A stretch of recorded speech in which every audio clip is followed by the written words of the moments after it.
नमस्कार दोस्तों, स्वागत है आपका। दुनिया की राजनीति एक बार फिर बड़े बदलाव के दौर से गुजर रही है। इसी बीच अमेरिका के मौजूदा राष्ट्रपति डोनाल्ड ट्रंप को लेकर एक बड़ी चर्चा सामने आई है। खबरों के मुताबिक राष्ट्रपति ट्रंप दुनिया के सबसे 5 ताकतवर देशों का एक नया वैश्विक समूह बनाने की योजना पर गंभीरता से विचार कर रहे हैं। इस प्रस्तावित समूह को C5 या कोर 5 कहा जा रहा है। माना जा रहा है कि ये नया सुपर क्लब मौजूदा G7 की जगह ले सकता है। इस योजना के सबसे चौंकाने वाली बात यह है कि इस नए ग्रुप में भारत, रशिया, चाइना जैसे देश एक साथ शामिल हो सकते हैं। अगर ऐसा होता है तो ये वैश्विक राजनीति में अब तक का सबसे बड़ा और ऐतिहासिक बदलाव माना जाएगा। क्या है G7? सबसे पहले ये समझना जरूरी है कि G7 आखिर है क्या। G7 यानी ग्रुप ऑफ 7 दुनिया के 7 विकसित और औद्योगिक देशों का एक समूह है।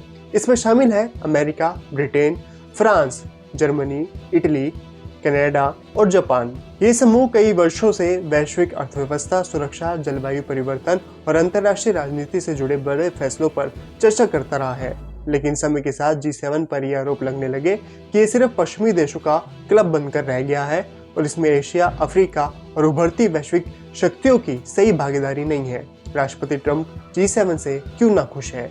अमेरिका के राष्ट्रपति डोनाल्ड ट्रंप लंबे समय से G7 की कार्यप्रणाली से असंतुष्ट रहे हैं। ट्रंप का मानना है कि G7 अब पुराने दौर की सोच पर चलता है। ये आज की दुनिया की असली ताकत को सही तरीके से नहीं दिखाता। चीन और भारत जैसे बड़े देशों को नजरअंदाज किया नहीं जा सकता। राष्ट्रपति ट्रंप साफ कह चुके हैं कि अगर दुनिया को प्रभावी तरीके से चलना है तो नई वैश्विक व्यवस्था की जरूरत है।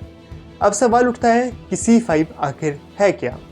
तो मैं आपको बता दूं कि C5 यानी कोर 5 एक प्रस्तावित समूह है जिसमें दुनिया की 5 सबसे बड़ी ताकतें, प्रभावशाली ताकतों को शामिल करने की बात की जा रही है। ये देश है अमेरिका, इंडिया, चाइना और रशिया, जापान।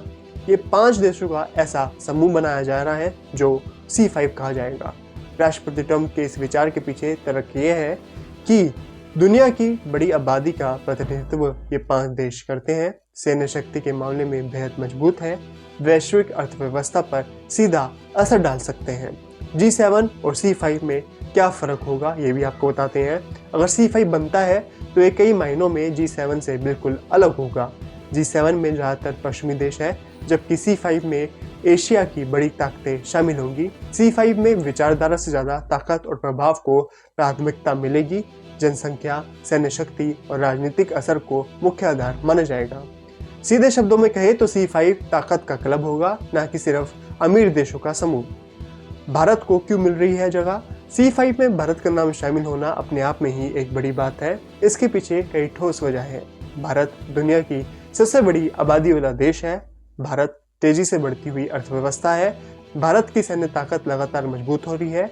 हिंद प्रशांत क्षेत्र में भारत की राजनीतिक भूमिका अहम है। आज भारत को सिर्फ एक क्षेत्रीय ताकत नहीं बल्कि एक वैश्विक शक्ति के रूप में देखा जा रहा है। अब बात करते हैं कि भारत को इससे क्या फायदा होगा। भारत को वैश्विक फैसलों में सीधे भूमिका मिलेगी। संयुक्त राष्ट्र जैसे मंचों पर भारत की दावेदारी मजबूत होगी। भारत अमेरिका, रशिया, चाइना के साथ एक ही टेबल पर बराबरी से बैठेगा। सुरक्षा और व्यापार से जुड़े बड़े फैसलों में भारत की आवाज़ सुनी जाएगी। इससे भारत के लिए एक बड़ी कूटनीतिक जीत माना जा सकता है, लेकिन चुनौतियां भी कम नहीं।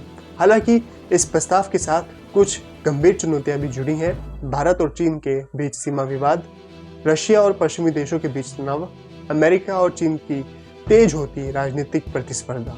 इन सभी देशों को एक ही मंच पर लाना आसान नहीं होगा। खासतौर पर भारत के लिए चीन के साथ बैठकर साझा राजनीति बनाना एक संवेदनशील मुद्दा हो सकता है। रशिया और चाइना को शामिल करने का मतलब क्या है? C5 में रशिया और चाइना को शामिल करने का मतलब ये होगा कि राष्ट्रपति ट्रंप टकराव की जगह संवाद को प्राथमिकता देना चाहते हैं।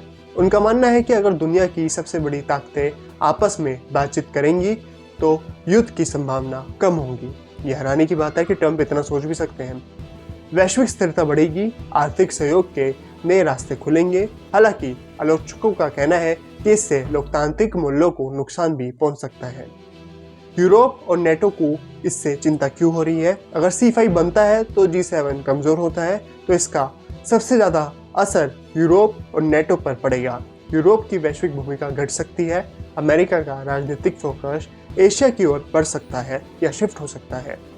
नाटो जैसे संगठनों की अहमियत कम हो सकती है। इसी वजह से यूरोपीय देशों में इस प्रस्ताव को लेकर गहरी चिंता देखी जा रही है। क्या ये सिर्फ एक विचार है या रियलिटी बन सकता है? फिलहाल ये योजना विचार और चर्चाओं तक सीमित है। अब तक कोई औपचारिक घोषणा नहीं हुई है और न ही किसी देश ने खुलकर समर्थन दिया है। लेकिन इतना साफ है कि वैश्विक शक्ति संतुलन बदल रहा है और राष्ट्रपति ट्रंप का ये विचार उसी बदलाव की ओर एक इशारा है। अब सवाल यह है कि अगर C5 बनता है तो दुनिया पर क्या असर होगा। अगर भविष्य में C5 वास्तव में बन जाता है तो G7 जैसी पुरानी संस्थाओं की भूमिका कमजोर हो सकती है। एशिया की ताकत और प्रभाव बढ़ेगा। वैश्विक फैसले तेजी से और सीधे तरीके से लिए जा सकेंगे। दुनिया एक नई व्यवस्था की ओर बढ़ेगी। ये बदलाव पूरी दुनिया की राजनीति को नए सिरे से परिभाषित कर सकता है। अगर इस पूरे मामले के निष्कर्ष की बात करें तो डोनाल्ड ट्रंप का C5 सुपर क्लब का विचार भले ही अभी शुरुआती दौर में हो, लेकिन ये साफ संकेत देता है कि दुनिया अब पुराने ठर्रे पर नहीं चल रही। भारत, चीन और रूस जैसी ताकतें अब वैश्विक फैसलों के केंद्र में आ चुकी है। अगर C5 बनता है तो ये न सिर्फ G7 को चुनौती देगा बल्कि पूरी दुनिया की शक्ति संरचना को बदल सकता है। भारत के लिए ये एक बड़ा अवसर भी होगा और एक बड़ी परीक्षा भी। आने वाले समय में ये देखना दिलचस्प होगा कि क्या यह विचार सिर्फ चर्चा बनकर रह जाता है या सच में दुनिया की राजनीति पर कोई असर होगा।